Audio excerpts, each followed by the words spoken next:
start. Now, I would like to say that with this measure, we are now adopting, to my mind, it will not be possible to have this system or any other system functioning effectively.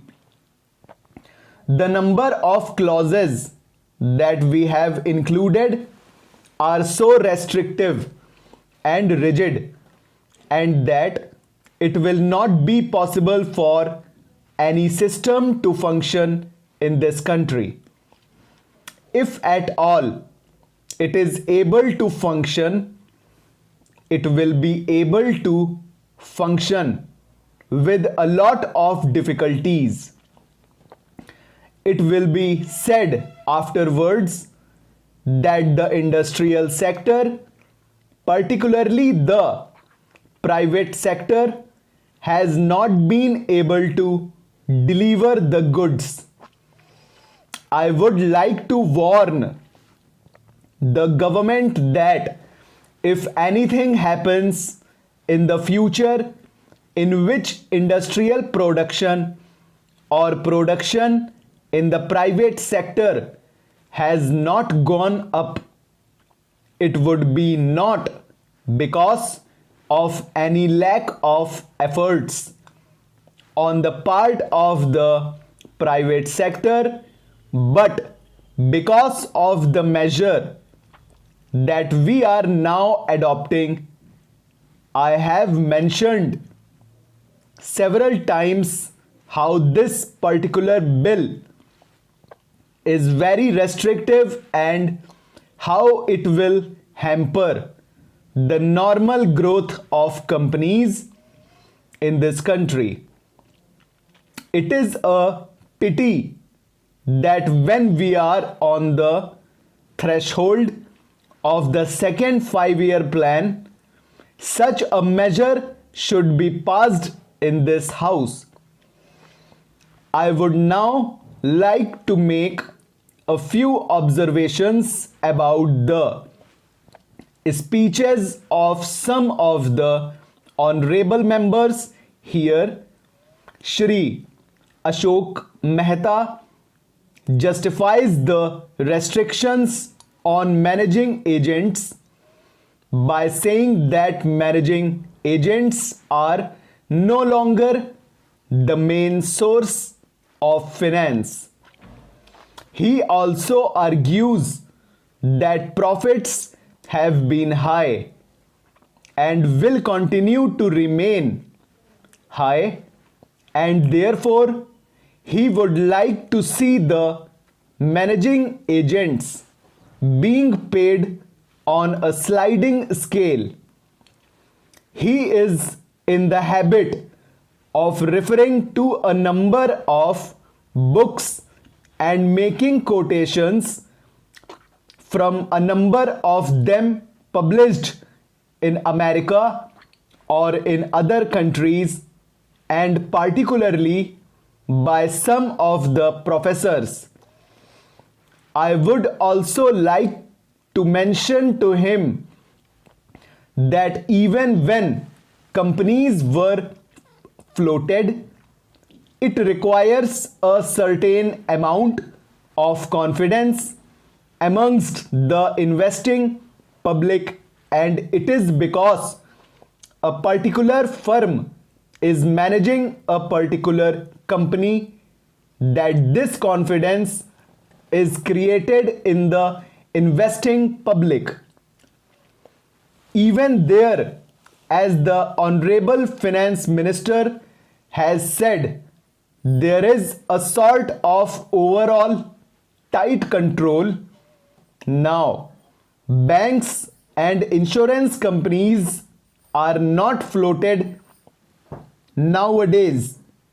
What you have are the few banks which are existing and the few insurance companies that are existing. The other point is that the credit worthiness of the managing agency firm does count to a certain extent, in getting credit from the banks and other financial institutions. Yesterday, it was mentioned by my honorable friend that the crux of the problem is the question of payment of remuneration to a particular managing agency system.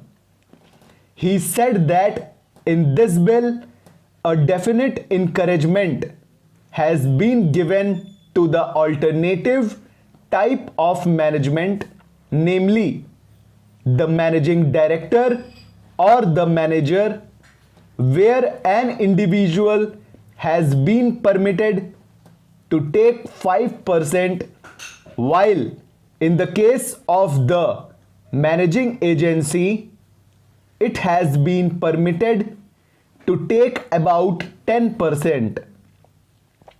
I would like to point out to him that it is not merely the question of remuneration which will decide the alternative type of management.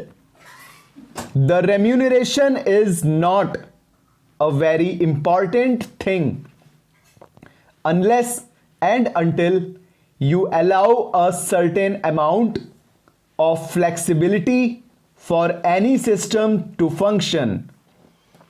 It will not be possible to evolve any other system to take the place of the managing agency system.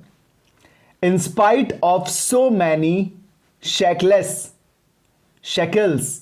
you may find that those few business houses which are carrying on how may have to carry on the present basis.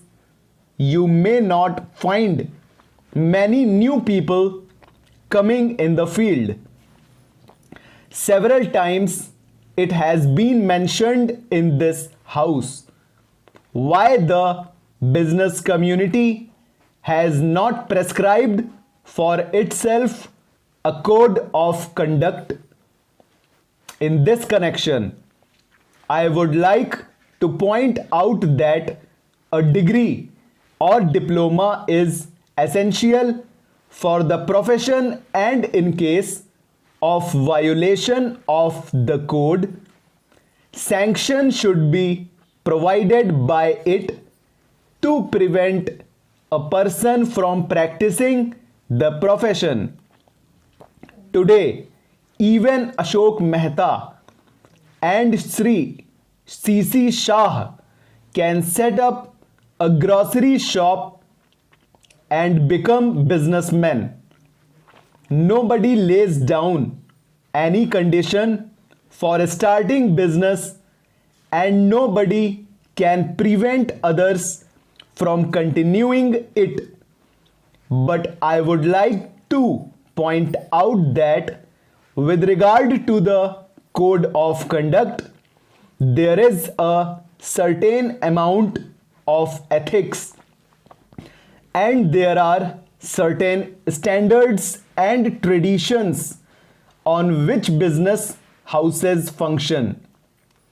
If a particular firm has not got proper ways of managing its business, you will find that business houses will find it difficult to function, and it would be difficult for it to command the confidence of the business community. It would not be possible for it to function as effectively as a firm which has proper ways of managing its business. That is sufficient as a code of conduct.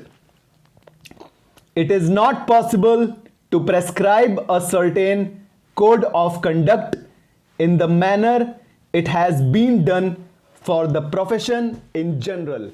Full stop, over.